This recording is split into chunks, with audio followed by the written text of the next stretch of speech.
Hey everyone, this is Dion Von Multica here with Racers360. Today we're going to be going through Thompson Speedway, giving our in-depth corner-by-corner track guide for a fast and safe lap around this really fun and challenging race circuit. So let's go ahead. We've got the volume off. We're going to point out our very first flag stand here on the outside. We're coming up to start-finish, which is right here.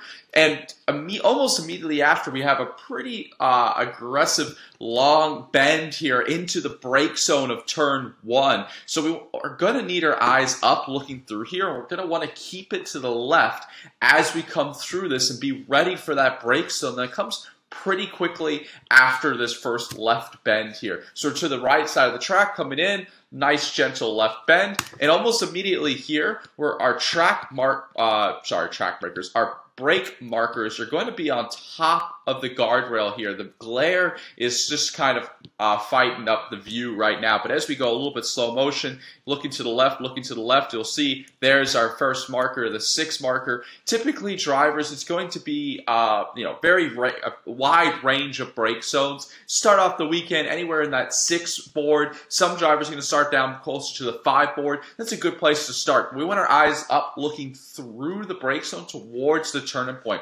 Turn 1 here is a decreasing radius on exit. So really working on delaying our initial throttle applications, important. If you apex too early or if you get to throttle too early, you're going to really fight understeer on exit. You're not going to be able to get back to that full throttle until you're way out at the exit curve, which is what we want to avoid. So coming in here, braking, delaying that downshift. Our first real flag stand on the racetrack comes here on the inside of turn 1. We can see it right there. So always make sure that you're glancing up, looking through to make sure there's no incidents out of 1 through turns 2 here. So we're coming in, and let's take a look here where our drivers start to bend it in. There's no great turn-in markers here. You can see our drivers setting up right just before the 1 board. You can see their hands are starting to bend it in. We want a nice slow progression on the steering wheel here. And the important thing is not to apex too early. So let's go ahead and let's see where is our driver apexing. See how they're apexing the start of where this curve is at its furthest out point. I want to see them apex, just a tiny bit later than that, right about the middle of the curve. So we're talking about, a tire width later. So not very much a difference, but that's just going to allow them to start to unwind the steering wheel a little bit earlier. The next critical thing here in turn 1 is we don't want to touch the throttle until we're at the apex point. Right then, we can start to get aggressive to throttle and start to hopefully just ever so slightly have a tiny bit of unwind of the steering wheel. We're not going to have much of it though, because turn 2 comes right away, and it's just kind of like a long duration exit here. So see how we're out to the exit curve, little bit of an unwind, and then just nice and slow progressive turning down into turn 2, getting your eyes up looking through the corner, because what's going to come after here is turn 3 is going to come really quickly, and that's now a left-hand pretty decent entry speed in turn 3. So getting our eyes up looking through is critical so that we can roll the speed, apex about middle of the curve, turn 2 here, let the car drift out about mid-road. We've got to be working it back to the right, but I want your eyes looking towards the left. It's easy to be looking at the turning point here. We want to get the car here, so it's easy to have your eyes focused there. Problem with that is, if your eyes are focused there, you're going to be too late to get them back to the left for turn 3, and that's where drivers really overslow the corner. So right now, our eyes should be looking towards the apex of turn 3, and our hands are guiding us to the right side of the road to set up and open the radius for us here. So we're coming in. Just want to point out we do have another flag stand here on the entry to turn 3 up over here. So lighter brake zone. We've just had a hard brake zone to turn 1. Turn 3 is more of an entry speed corner. Lighter brake zone. We want to balance the weight on the front end, try to roll that entry speed. So you can see here, we want to start to turn it in already. A little bit of a downhill entry. And one thing we want to point out, it's a little hard to tell on video, but we have puddles here for our driver. You're going to see it a little bit later on. So that's good for you to know if you are on the track in the wet. or recently out of a wet session. See how dry everything else looks, but we still have puddling there? So just know, in turn 3, in the wet, we want to have wet lines around the outside of the corner. And if it's been recently wet, just be aware of puddles there, because they do accumulate, and that could be quite a challenge. So just something that's a little tidbit that's important to know. Typically, we want to apex about middle of the curve, rolling at enough speed to where we're only picking up, again, the throttle just after the apex point. I care more about rolling at entry speed than getting back to throttle here at turn 3. So roll it in, apex about middle of the road, and then use all of the track on exit. We want to see you kind of get out and parallel with the track exit by this access road that's starting here. So you can see here's a little bit of an access road. We want to make sure you're all the way out using all the road by that point so that we're maximizing our run out of 3 towards 4. And then 4, we got to hustle it back to the left side of the road. Turn 4 is quite a late apex. So here we can really practice our slow hands turning. Most of the time when we have a late apex corner, we're taught, hey, super late turning, but that really limits the entry speed that we can bring into it. And while the exit speed is more important in turn 4, we don't want to over-sacrifice the entry. So let's just work here on super slow, progressive turning so that we can turn in a little bit earlier, but still have that super late apex here, and that's going to give you the best of both worlds. So approaching here, braking, there's, again, no great brake markers here that we're really looking for. You have a little bit of a sign there on the left-hand side, but we want our eyes looking towards the apex already. Let's see here. We are turning in, again, not a great marker here.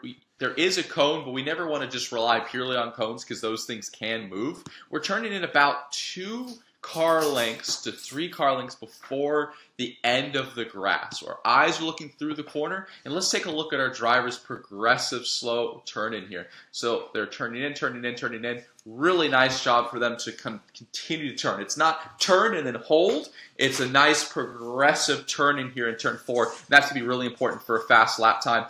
Apexing about 3/4 to 4/5 of a way all the way around this curve. And again, we don't want to start to touch the throttle until we can start to unwind the steering wheel. It's really easy to overslow this corner, and that's going to cause you to pick up the throttle too early. The most important thing here is to really delay that initial throttle so we can get back to full throttle before we get out to that exit curve. I want to be back to full throttle by about now. You can't do that if you're too early to throttle. So that way we get a nice squirt and get a good run down to turns 5 and 6. 5 and 6 are really going to feel more like one long corner than 2 separate ones. It's not going to be quite a double apex. So we want to get all the way to the right. And into turn 5, what's important to me is a light, long trail brake. I only want to have to get back to throttle as we're heading down towards the apex in turn 6. If you are still having to turn more and add throttle, that's a problem. See the theme here? We're talking consistently about where you're picking up throttle. That's a critical thing to look at any track, and especially here at Thompson Speedway with some of these longer duration, later apex corners.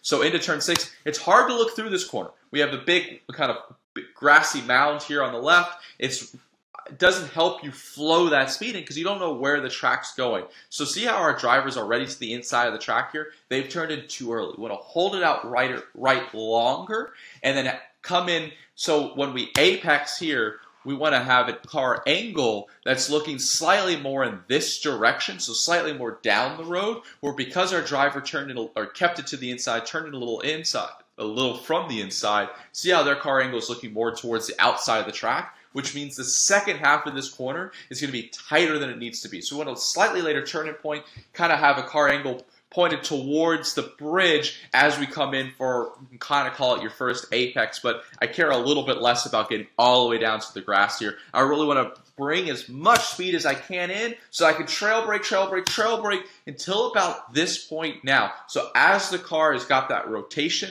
we're heading down towards the apex in turn 6 here. That's the point where I want to start to feed in the throttle, try to delay it as much as possible. Then I want to apex slightly earlier than what our driver's doing now. So just about where the curb sticks out its furthest is where I want to be apexing. So that way we can roll the speed, and we can use all the track on exit. You'll see here our driver doesn't use all the track at exit as early as I'd like to see them, and that's because they had too late of an apex. So see how they're apexing kind of the back end of this curve, and they're still apexing this curve at the end of it. Let's apex slightly earlier than that. I want to say about a car length or so, come in apex, apex, apex, and right now let the car be free. So as they're adding steering input almost, let's back it up just a little bit. So right, you see, as they're adding some steering input in here, I want to start releasing the wheel, get your eyes up looking for that corner exit, let the car be free, use all the road on exit out here. See how they're only getting parallel with the curb at the exit curb. At the end of it, we want to be out in parallel with the exit curb already, so we've maximized our run out of turn 6 into turn 7, which is going to be a very similar corner in terms of what we're trying to achieve. We want to roll that entry speed in, really work on delaying that initial throttle application to come as late as possible. So you can see we have a bit of a weird brake zone here. We're not running up onto the banking. We're turning in a little bit early here, and then we want to really brake and start releasing already. What's critical here in turn 7 and 8, again, they call it 2 corners, but it's really going to feel like one long corner, is getting your eyes up looking through. What you're going to see here, I'm going to play at full speed, and I'm going to actually let's just leave the volume off. What you're going to see here, our driver comes and brakes, and then gets their head up and turns in. So it's not quite very fluid. We want our eyes looking through the corner already. If you're still looking forward here, still looking for your turning point, your eyes are too low. So let's just play this full speed, take a look at what it looks like here. So coming in, then we have this late turn in, and we hold it, hold it, hold it, hold it. We just want that, again, nice progressive turn-in point. So we're coming in. We want to start seeing you turn already, coming in, rolling that speed so that the car takes you a little bit wider in the middle of the corner. Feed that throttle in. We care a little bit less about being perfectly to the right side of the road here and apexing. What's more important is trying to get back to that full throttle. And if you're, everything's within reason, but if you're a tire width off this curb and the car's understeering on exit, you're really at the limit, that's going to be better than being perfectly to the apex here. Not very often you hear that.